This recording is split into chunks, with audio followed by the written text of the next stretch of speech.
Sur les traces, c'est l'histoire de...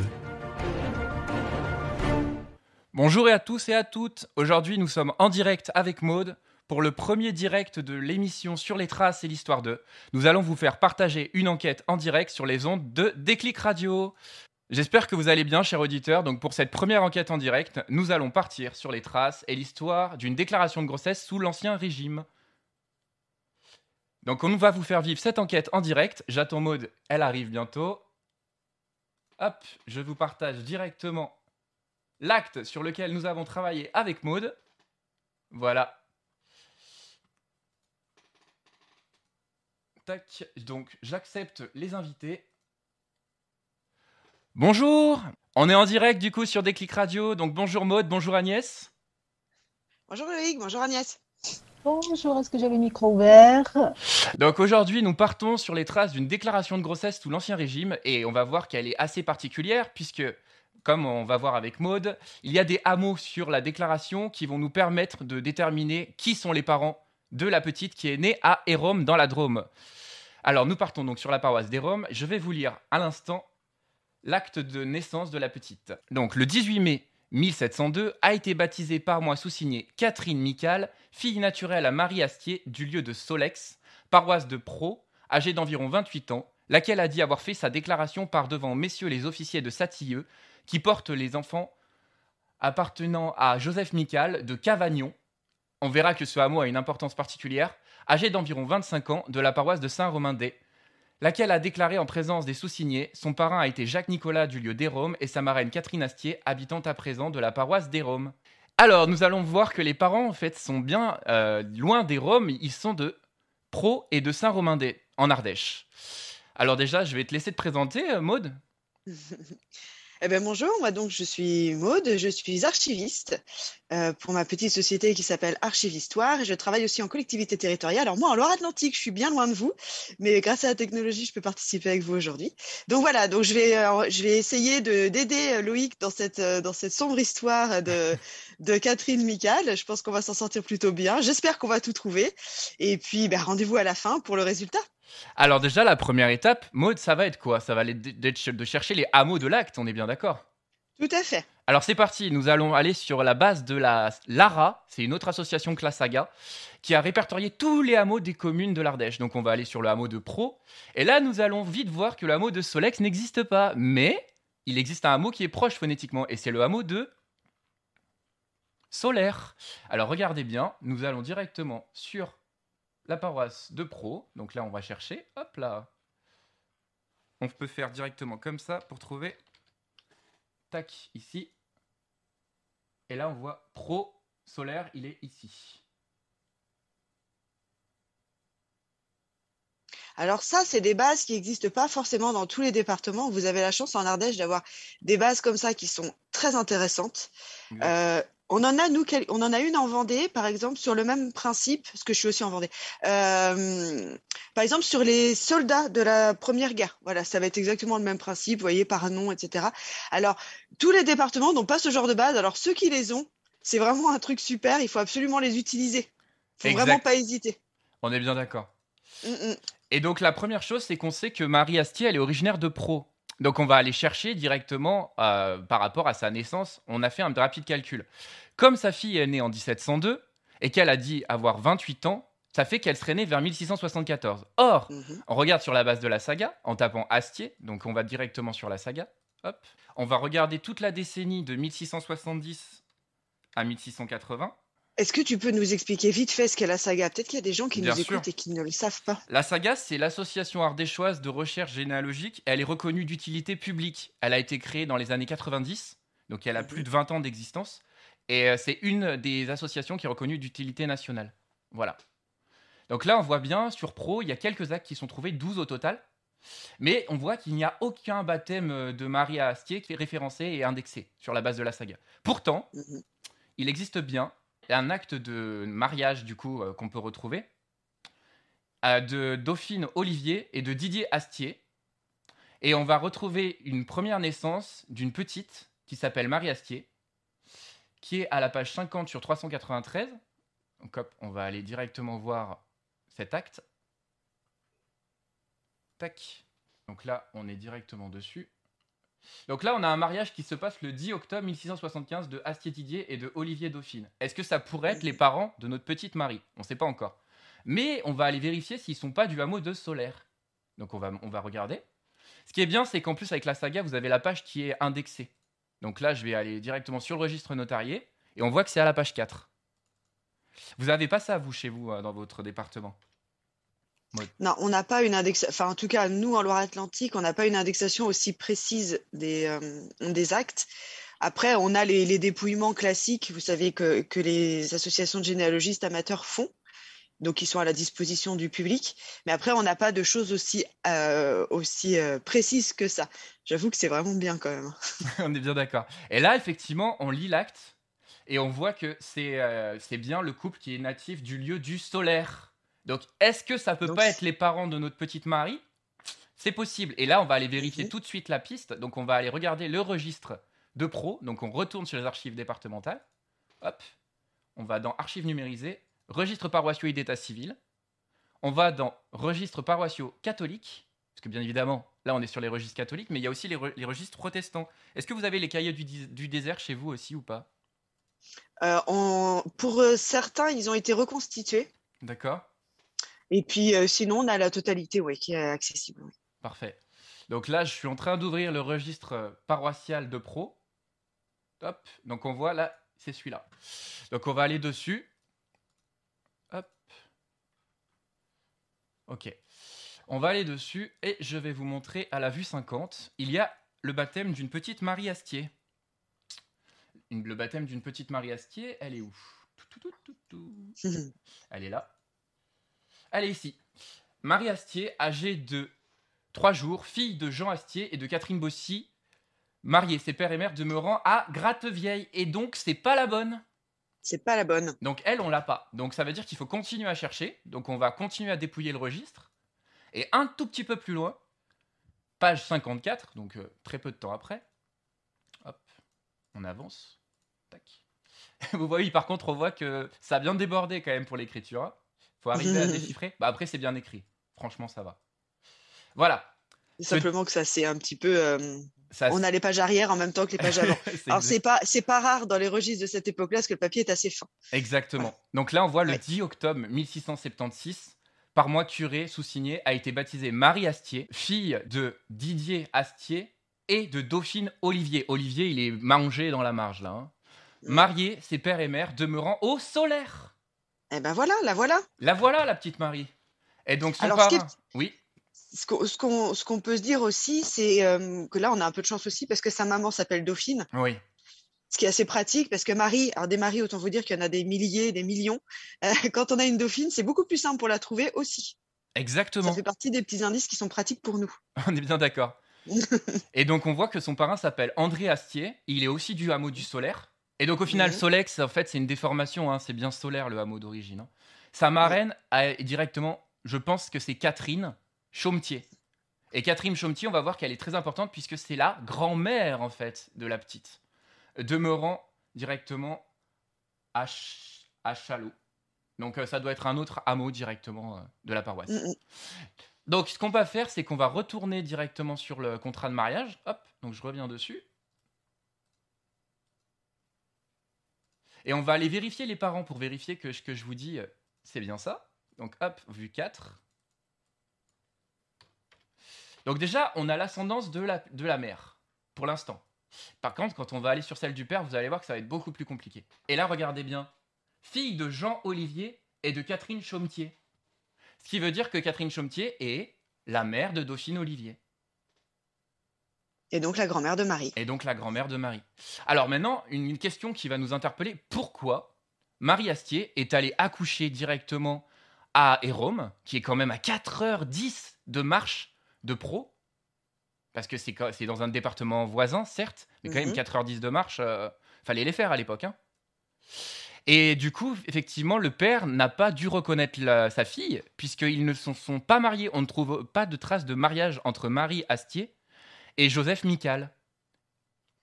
Donc maintenant, nous allons passer directement sur Joseph Mical pour voir d'où il peut être originaire, sachant qu'il est dit originaire de Cavagnon. Et qu'est-ce que tu peux nous dire, Maud, sur ce hameau ? Eh bien rien, justement. C'est bien là tout le problème. On l'a un petit peu cherché et on ne l'a jamais trouvé. Nulle Exactement. part. Et on a même Donc, contacté la mairie de oui, Saint-Romain-des et ils nous ont dit ne voilà. pas connaître ce hameau. C'est très Voilà, étrange quand même. donc là, on a émis des hypothèses, tout un tas d'hypothèses, mais il y en a aucune qui nous a vraiment satisfait. Donc honnêtement, on n'a aucune idée de d'où ça sort. Exact. Voilà. Donc Par contre, voilà, si vous avez des idées, n'hésitez pas à nous les communiquer. Peut-être que vous-même vous connaissez de Cavagnon, et auquel cas c'est formidable, on est preneur de la réponse. Voilà, n'hésitez pas à nous dire si vous avez des idées sur voilà la disparition d'un nom de hameau qui apparaît dans un acte et qui n'apparaît pas ailleurs. oui. Voilà, si vous avez déjà été confronté, comment vous avez pu résoudre ce problème-là, si vous l'avez résolu, bien entendu. Voilà, on est preneur. Merci. Et sachant que du coup, on va faire pareil. Avec la base de la saga, on va aller chercher Joseph Miquel. Et là, on va se rendre compte d'une chose, c'est que ce nom est très peu porté. Voilà, sur Saint-Romain-des, il n'y en a qu'un. Ce qui est pratique. Le problème, c'est que quand on va aller voir son acte, donc on va à la page 52 de la paroisse de Saint-Romain-des, donc vous voyez, c'est quand même très très pratique. Redirection directement sur l'acte. Donc on sait que c'est la page directement. Hop, 52. Le travail, il est colossal quand même, depuis des années de la saga pour la numérisation, en partenariat avec les archives départementales de Privas, évidemment. Alors, on voit qu'ici, là, voilà. Le 23 juillet 1719 a été enterré au cimetière de Saint-Romain-des Joseph Miquel, du lieu du Liva. Mais c'est pas du tout le hameau qu'on a parlé. On est bien... Non, pas encore. Pas encore. Ouais, on va le chercher aussi. Voilà, et donc le hameau du Liva, sur la liste du coup qu'on a vu tout à l'heure, il y est. Il y est bien. Donc c'est bien un hameau qui existe encore. Alors, deux hypothèses. Il se peut que Joseph Miquel soit né sur un hameau frontalier entre Saint-Romain-des et une autre paroisse, et qu'aujourd'hui ce hameau a été englouti dans un autre hameau, ce que je pense vraiment que ce qui s'est passé. Puisque même sur la carte de Cassini qu'on peut retrouver sur Gallica ou sur les cartes IGN de l'époque, on l'a pas. Il n'existe pas. Alors que pourtant, on est bien sûr qu'en 1702, il existait, puisque sinon, il ne serait pas noté sur l'acte de naissance de Catherine Miquel. Et là, alors, quand on a cherché Cavagnon, on a aussi cherché des approximations dans l'orthographe, dans la prononciation comme Solex et solaire. On s'est dit, on va aussi chercher ça. Et on n'a rien trouvé qui pouvait s'approcher ni de près ni de loin de Cavagnon. Donc voilà, exactement. On en est encore là. C'est ça. Donc après, par rapport à ça, on retourne directement. Hop. Donc du coup, on sait qu'il est né vers Joseph Miquel. Donc on retourne sur la base de la saga. On revient en arrière. Tac. Miquel. On va directement chercher Joseph. On sait qu'il est né donc à peu près en 1677. Donc là, ce qu'on va faire, c'est qu'on va faire 1680, 1670. Et on va chercher tous les Miquel qui sont nés dans cette période. Alors là, on voit qu'il y en a pas mal. Et ce qui va nous intéresser, ça va être ce couple. Alors, il est où? Voilà. Miquel Sébastien et Chaumel Philippe. Alors, pourquoi, vous allez me dire? On va aller découvrir la réponse tout de suite. On va aller voir vue 137. Alors, vue 137. Hop. Tac. Donc là, il doit être tout en haut. Voilà. Alors oui, comme vous pouvez voir, il y a quand même des actes qui sont raturés. Mais bon, ça, c'est parce qu'il y a eu des erreurs de l'époque. Ça, c'est possible. Le 14e septembre, jour de Sainte-Croix. Donc en plus, on sait que c'était le jour de Sainte-Croix. J'ai fait la bénédiction nuptiale à Étienne Miquel, mais en fait, c'est barré. Et là, on voit bien que c'est Sébastien, le nom. Fils de Michel et de Catherine Noyaret. Alors, Noyaret, c'est un nom très courant en Ardèche. Du lieu mince, j'ai oublié, j'ai mangé la paroisse. De Liva. Et en fait, là, on voit l'Oliva. Et en fait, c'est Oliva qui est un hameau aujourd'hui. C'est pour ça qu'ils ont fait une contraction dans l'acte de décès de Joseph Miquel. Donc, on suppose avec Maude que le couple Sébastien Miquel et Catherine Noyaret sont les parents de Joseph Miquel. Je ne sais pas ce que vous en pensez. Est-ce que vous êtes de notre avis? Pour l'instant, on n'a pas la preuve formelle. Mais le fait qu'ils soient du même hameau quand même. Oui. Et en plus, ils seraient nés à peu près à cette date-là, parce que là, ils se sont mariés en 1677. Ce qui veut dire que leur petit, il est né après septembre. Ou avant, si c'est un enfant naturel reconnu. Le problème, c'est qu'il n'y a pas de reconnaissance. Donc forcément, il est né après le mariage. Donc, on continue l'enquête. Et donc, on sait que le mari, il est le fils, donc on a dit, de Michel et de Catherine Noyaret.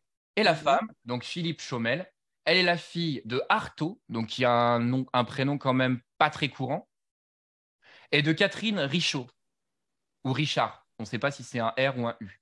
Il faut Mhm. faire attention aux variantes phonétiques. Ça, c'est très, très important. Donc après, on continue l'enquête.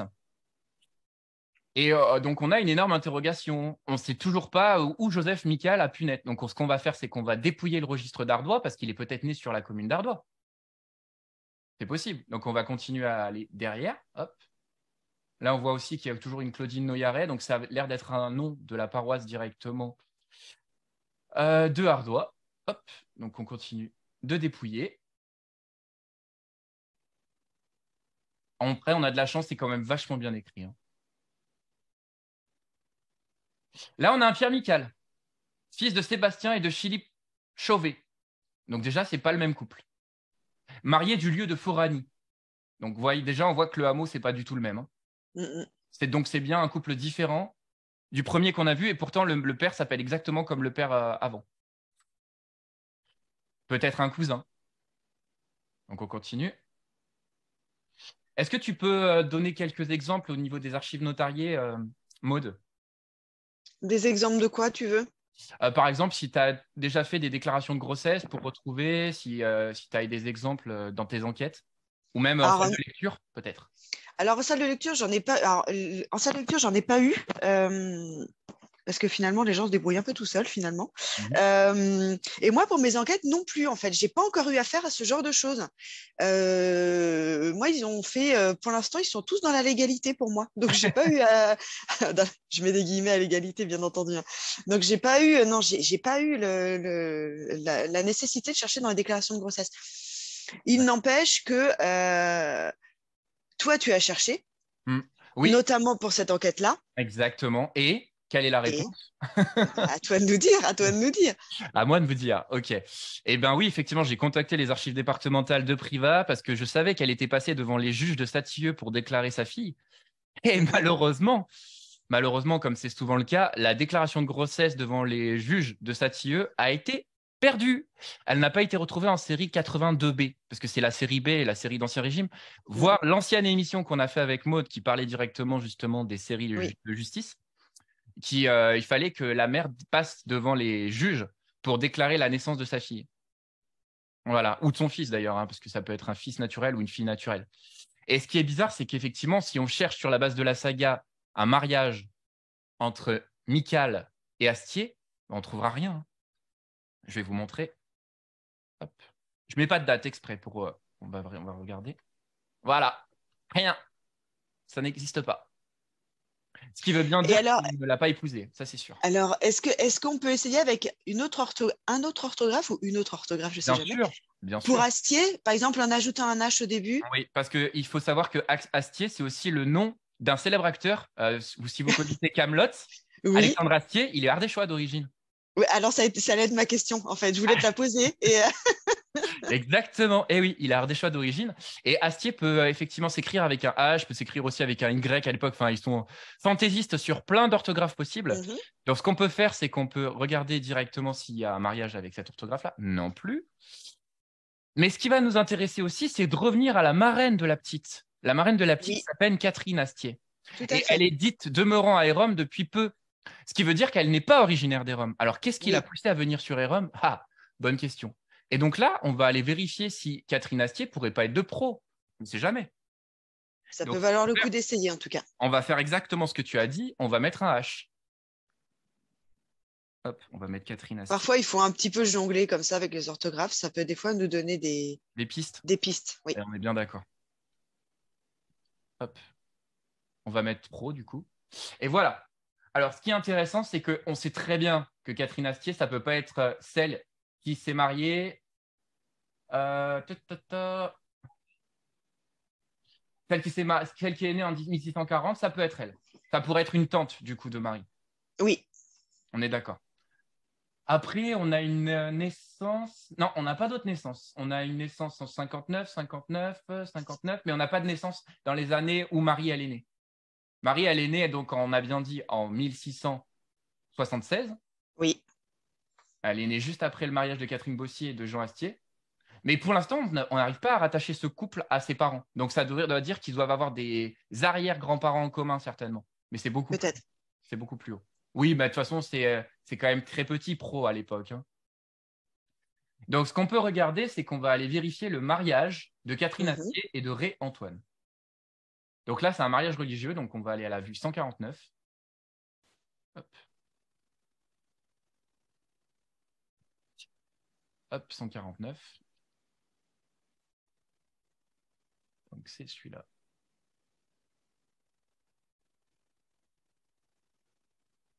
Donc on voit que c'est le mariage de Antoine Rey demeurant au lieu de Rey et Catherine Astier demeurant à Malatray. Donc déjà, c'est un autre hameau. Il y a très peu de chances que ça soit de la même famille, hein, quand même, hein. Je pense aussi. En plus, bien évidemment, les actes sous l'Ancien Régime, et ça tu peux peut-être en témoigner, Maud, ils sont rarement filiatifs. Rarement, Et, ouais. Et là, il à n'y a notre même grand pas désarroi. ni le père, ni la mère des mariés, hein. Donc ce qu'on peut essayer de voir, c'est effectivement s'ils n'ont pas fait un contrat de mariage. Est-ce qu'ils en ont? Il faut toujours essayer ce genre de Non, choses. Ouais. ils n'en ont pas fait un apparemment. Peut-être celui-là? Non, toujours pas. Peut-être celui-là? Non. Décidément. Alors, on va voir l'autre couple. On va voir Catherine Astier et Claudel Claude. Donc là, c'est un mariage religieux. Et là, mariage religieux aussi. On va quand même aller vérifier. Vue 111. Hop, on retourne dessus. On va sur la vue 111. Oui, c'est tout. Là, ils sont un peu tout exigus, les actes, hein, on est bien d'accord. Et en fait, il faut savoir que le papier coûtait très cher à l'époque, hein. Oui, Donc, oui, ils je ont vois qu'on. rentabilisé l'espace, quoi. Oui, ouais, tout à fait. Alors, donc on cherche le mariage. Donc déjà, il faut arriver à le repérer dans tout ça. On a la date, on sait que c'était le 17 novembre. 17 novembre, donc c'est celui-là. Alors, on a Catherine Astier de Montplot, encore un autre hameau. Et le hameau de Mhm. Montplot, on l'a vérifié avec Maud en amont, il existe. Il existe encore. Oui. C'est un hameau qui n'a pas été absorbé par un autre. Mais alors, bizarre quand même que le seul hameau qu'on ne trouve pas de cette enquête, c'est le hameau de, c'est le Encore. hameau de Saint-Romain-des. Eh oui. Donc, par rapport à ça, on va retourner sur le registre directement d'art de pro. On va aller vérifier le baptême de Catherine Astier en 59. Parce qu'on avait une génération supplémentaire tout à l'heure. Vous vous rappelez avec le contrat de mariage qui est ici. Oui. On sait que Didier Astier, il est le fils de Mathieu et de Marie Dufaux.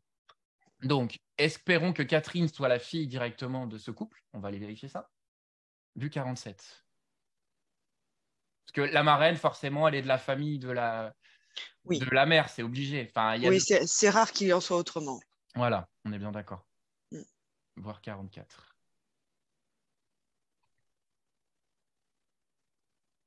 Alors, ce qui est pratique, c'est que là, ils ont mis directement les identités des enfants nés en marge. Oui. C'est pas Alors ça, toujours c'est le cas. vachement bien aussi quand ça arrive, parce que c'est pas toujours le cas, On est encore bien une d'accord. fois. C'est ça. Ouais. Et là, on voit Catherine Astier est née le 10e jour de mai, donc de l'année 1649. Mais là, c'est pas écrit, il faut reprendre tout en haut pour voir l'année. Mhm. Comme il est constaté par hôte, là, j'arrive pas à lire, des registres et par contre, on a. Ah, il y a une tache pile dessus. C'est ça, on n'a pas les parents. C'est pratique. C'est très, très pratique. Voilà. Donc, elle, on peut pas faire grand-chose avec elle. Donc, on va aller Non. vérifier une autre Catherine Astier. Donc, toujours, ça doit être toujours la même 221, ça doit être la même. Comme vérifier. Alors là, oui, c'est moins cool parce que là, il n'y a pas les noms et c'est tout à la suite. Mhm. Tout à la suite, ouais. C'est ça. Bon, on voit quand même le début des paragraphes, mais il n'empêche que. 17 mars Voilà. 59. 17 mars 59. Alors, elle est là. Fille de Simon Astier et de Catherine Durour. Eh ben non, c'est toujours pas le même couple. Donc, on va continuer à remonter. Après, ce qu'on peut faire, c'est qu'on va chercher le baptême de Didier, puisque Didier, on sait que c'est bien le père de Marie. Oui. Donc là, on sait que c'est la page. Et on voit bien que c'est un acte incomplet, voire image 47. Hop. Tac. 47. L'enquête n'est pas si facile que ça, hein, comme on peut le constater, hein. On est bien d'accord. Non, et puis en plus, quand on arrive dans des années comme celle-là, il faut s'attendre à ce que ça soit bien plus compliqué qu'au 19e, voire 18e siècle. C'est ça. Les actes arrive un moment dans l'histoire où les actes sont très normalisés parce que les lois font qu'on doit mettre telle et telle et telle et telle chose. Avant, en fait, bon, bah, c'est le curé du coin qui fait ça et il fait un peu comme il a envie. Donc, ce qui fait que d'une paroisse à l'autre, en fait, on va avoir des choses complètement différentes. Mhm.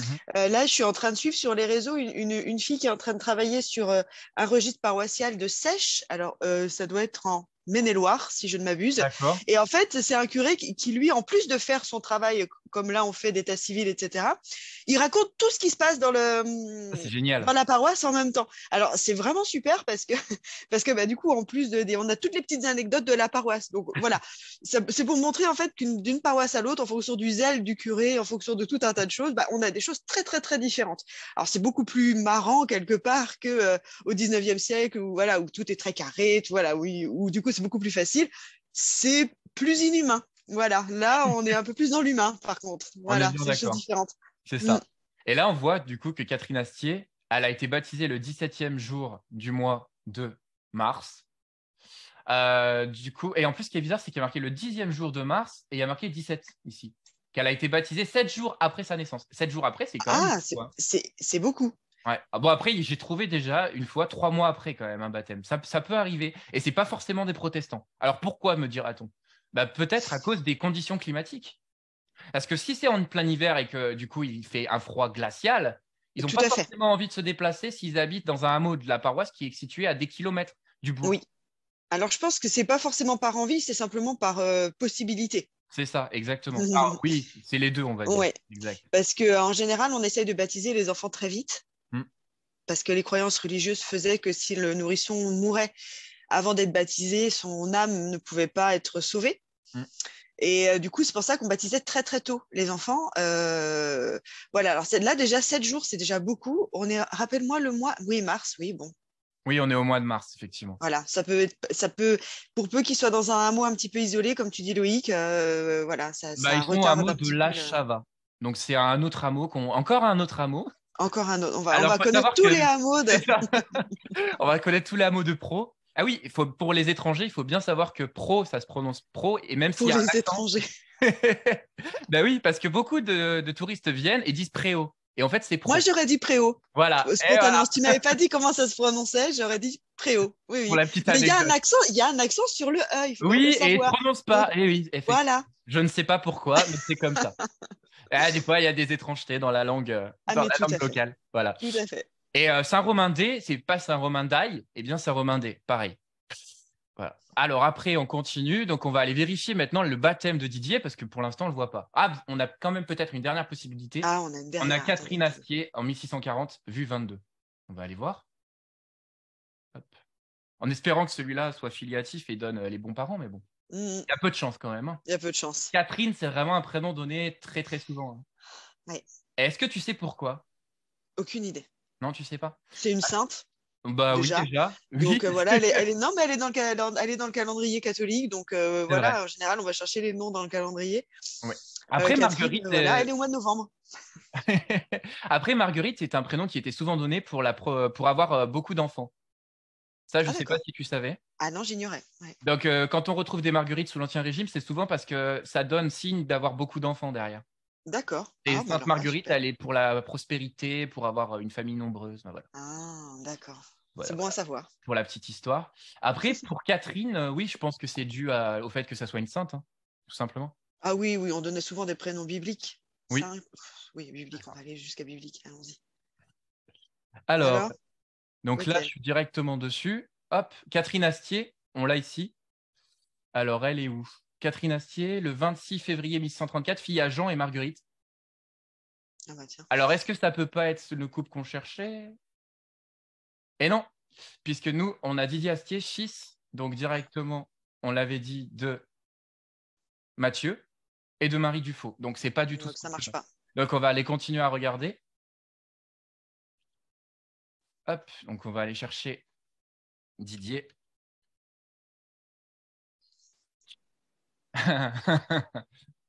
Alors là, on a un Olivier Didier. Toc, on va enlever le H. Donc, on n'a pas. On va enlever Pro. Peut-être qu'il n'est pas né à Pro, hein, après tout. Oui. Ah, il y en a. Oui. Astier-Didier, Grangier-Marie à Saint-Félicien. Grangier-Marie, Astier-Didier. Alors, on a un baptême à Saint-Félicien. Il pourrait être de Saint-Fé. Le problème, c'est que là, on est en 1694, donc c'est bien après. Donc, on va faire par sonorité. On peut aussi regarder directement les noms sur la base de la saga, soit par le terme exact, soit par le terme au début, soit à la fin, soit y compris dans, ou soit par terme sonore. Et ça, c'est quand même très, très chouette. Et ça montre aussi le gros travail qui a été fait en indexation par la saga. C'est vraiment un truc hyper chouette. Ah, on est bien d'accord, c'est un travail de fou. Hein. Donc, on voit que non, le seul mariage qu'il y a de Astier-Didier, c'est avec Dauphine Olivier à Pro. Le 10 octobre 1975, c'est le contrat de mariage. Et le mariage religieux, il a été passé sûrement peu de temps après, mais il n'est pas indexé. Donc, il faudrait retrouver le mariage religieux de Didier Astier. D'accord. Et Didier, ça peut s'écrire comme on le voit, D-E-Y-D-I-E-R. Donc, c'est pas Didier comme aujourd'hui. C'est dédié, en fait. Mais bon, on voit que c'est le même prénom. Hein. Par contre, il faudrait voir si on peut avoir son décès. Alors, ce qui est sûr, c'est qu'on a le testament de Olivier Dauphine, donc que je vais vous montrer tout de suite. Hop.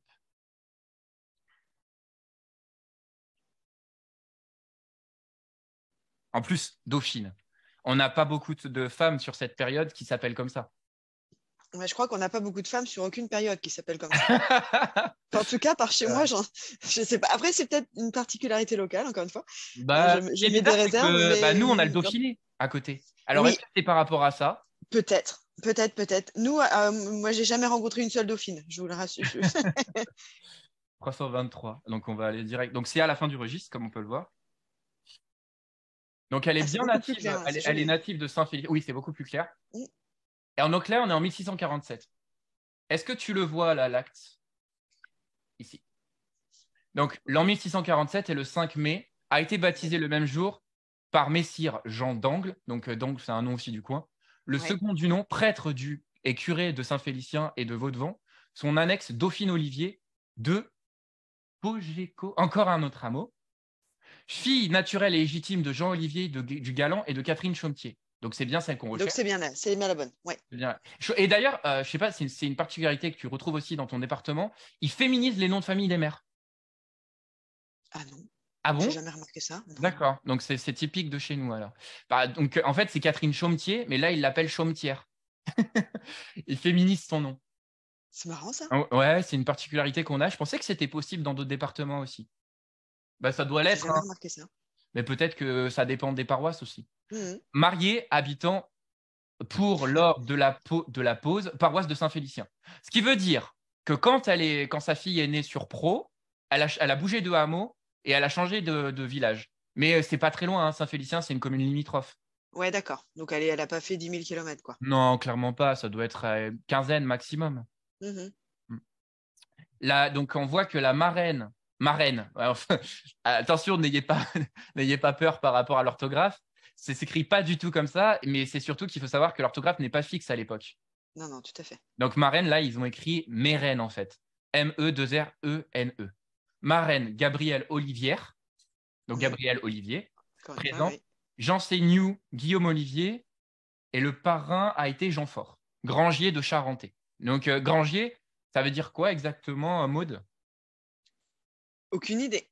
Je ne connais pas ce mot-là. Ah, tu connais pas ce mot-là? En fait, c'est qu'il s'occupe directement d'une grange, tout simplement. Et c'est celui qui s'en occupe pour un seigneur ou pour quelqu'un d'important. D'accord. Voilà. Ah, j'avais pas rencontré ça, ce métier-là. Peut-être qu'on ne dit pas comme ça chez vous aussi. J'essaye de trouver ce qui pourrait s'en approcher par ici. Je continue de chercher. Je fais une petite parenthèse. Il y a Agnès qui nous dit qu'en Provence aussi, on féminise les noms. Ah, exact. Donc, ce qui veut dire que c'est peut-être une caractéristique du Sud. C'est possible. Même si ça va peut-être faire sourire les Provençaux de savoir que l'Ardèche est dans le Sud. Mais oui, on est quand même dans le Sud. De mon point de vue, l'Ardèche est dans le Sud. Peut-être pas du point de vue d'Agnès et de certains auditeurs. Parce que pour certains, au-dessus de Marseille ou au-dessus de Montpellier, on est dans le nord, quoi. Ah, nous, c'est en dessous Clermont-Ferrand, on est dans le sud. Tout dépend, tout dépend de sa localisation géographique. On est bien Qu'en d'accord. penses-tu, Agnès, toi, de ton côté? Euh, Alors, j'essaie d'avoir le son. On t'entend, Agnès. Oui, oui, on t'entend. Ah, super, alléluia. Bon, désolé, bonjour. Bonjour. Oui, non, effectivement, pour nous, quand on est vraiment Marseillais, on dit que Aix-en-Provence, déjà, c'est le nord. C'est-à-dire à peine 30 km plus loin de Marseille. Donc, vous imaginez l'Ardèche. Je comprends, effectivement. Voilà, mais pour en revenir à la féminisation des noms, en Provence, effectivement, surtout dans les grosses bastides, les anciennes bastides, le nom de famille est très vite féminisé pour dire la bastide de Timon, Timone, par exemple, en Mhm. féminisant le nom de famille. Voilà, c'était D'accord. une aparté. Et Merci beaucoup. Merci, est-ce que Agnès. tu as une idée, du coup, Agnès, par rapport au fait du hameau de Cavagnon qu'on ne trouve pas? Tu penses que c'est l'hypothèse qu'on a émise avec Maud ou pas? Alors, moi, je suis arrivée en route et je suis désolée, je n'ai pas suivi le début, problème de Ok, je son, reviens, je d'informatique. reviens rapidement dessus alors. Alors, Alors, on voit que il là, faudrait que je voie tout le déroulé de l'histoire, puisque je suis parachutée dans l'histoire. Moi, j'étais là en tant que spectatrice, mais là, vous me bien faites sûr, intervenir. exactement. Maintenant, tu deviens intervenant. Donc, mais je pense qu'il faudrait que je revoie ça sur le replay de A à Z pour Bien savoir qui sûr. est quoi, parce que j'aime bien partir du départ. Mhm. Donc là, Alors, en fait, ce qu'il faut là, savoir je quand on t'écoute. commence directement, c'est qu'on voit qu'il y a le baptême donc de Catherine, Mhm. qui s'appelle Micale, qui est née de fille naturelle de Marie Astier, qui est passée devant les juges directement de Satilleux, ce qui est marqué d'ailleurs les officiers de Satilleux, qui portent l'enfant appartenant à Joseph Micale. Et en fait, ce qui est intéressant, c'est que la mère est plus vieille que le père. Et c'est rarement le cas quand même, hein. Ce qu'on a oublié de dire comme tout à l'heure. Tout Et, à euh, fait. et on voit que Joseph Micale est le hameau de Cavagnon ou de Caragnon, un hameau qui n'existe pas et qui est de la paroisse de Saint-Romain-des. Est-ce que tu aurais une explication, toi, Agnès? Est-ce que ça peut pas être un hameau qui peut être englobé dans un autre hameau aujourd'hui? Mais même sur la carte de Cassini, on ne le trouve pas. C'est ça qui est bizarre.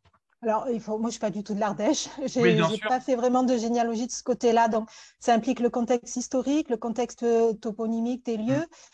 Je n'ai pas cette connaissance-là, donc je ne m'aventurerai pas là-dedans. Ceci dit, j'ai vu que les recherches, vous avez essayé plusieurs orthographes, plusieurs Oui. hypothèses. C'est super. En plus, avec le partenariat d'une autre profession comme archiviste, merci Maud d'être à toi, très complémentaire. Voilà. Après, malheureusement, je ne peux pas vous en dire plus sur ce dossier qui ne m'appartient pas du tout et que je n'ai pas pris de A à Z. Je suis désolée de vous casser l'interview, Loïc. Pas de problème, pas de souci. Mais Pas de souci, Agnès. je reprends ça en replay et je vous donne mes commentaires. Avec Merci plaisir, beaucoup. merci à toi. Super, nickel. Du coup, en fait, ce qu'il faudrait voir, c'est effectivement de savoir le hameau de Cavagnon, quel hameau il peut être englobé aujourd'hui. Mais même en appelant la mairie de Saint-Romain-des, comme on l'a précisé tout à l'heure, ils connaissent pas. Et même Mais ça les a heurtés parce qu'ils disent ah, mais c'est pas un hameau de chez nous. Bah, pourtant. alors après, quand on arrive à des problèmes comme cela, donc appeler la mairie, ça peut être une idée parce qu'il peut y avoir quelqu'un qui soit là depuis longtemps et qui puisse nous répondre. Sinon, on peut aussi faire appel, si vraiment on est bloqué, aux assos d'histoire locale, Oui, qui, elles, en général, sont très, très calées sur tout un tas de choses. Elles ont souvent fait des études sur justement les toponymies des lieux. Voilà, ça peut valoir le coup, des fois, de les contacter, un petit mail en disant, écoutez, on a trouvé ça, est-ce que ça vous parle? Tout à Souvent, ils fait. répondent parce ils aiment beaucoup en fait aider les gens. Enfin, en tout cas, tous ceux à qui j'ai eu affaire, ils m'ont aidé très volontiers. Donc voilà, ça peut être aussi une piste. Voilà, ceux qui étudient l'histoire locale de façon forte, ils ont souvent des pistes parce qu'ils ont déjà eu le cas et ils ont déjà étudié la question. Donc voilà, c'est une autre C'est piste de ça. recherche. on est bien d'accord. Éventuellement, regarder les cartes de Cassini, comment le hameau Oui, s'appelait au tout début, vraiment le oui. plus loin qu'on puisse remonter. Sur Internet, on peut voir des choses magnifiques en ligne. Mm. Donc, peut-être revoir les cartes anciennes sur Gallica, tout On l'a ça. vu, hein, pourtant, on a regardé et on l'a pas Ouais. trouvé. Donc, bon. Ce hameau-là, à mon avis, ça peut être aussi effectivement une grange qui se porte ce nom et qui est sur un autre hameau. Mhm. C'est Mais le possible. problème, c'est qu'on ne le trouve pas. Bon, après, ce qui est sûr, c'est qu'on a quand même une hypothèse par rapport à Joseph Micale. Ça va être la conclusion du coup de cette émission. J'espère que cette émission vous aura plu et on se retrouve très bientôt pour une nouvelle émission sur Déclic Radio. Merci Maud. Merci Loïc. C'était Sur les traces et l'histoire d'eux, présenté par Loïc Duchamp. Retrouvez l'émission chaque samedi à partir de 9h sur Déclic Radio avec 2 émissions inédites par mois. pour vous plonger au cœur de l'histoire de personnalités ardéchoises et d'ailleurs.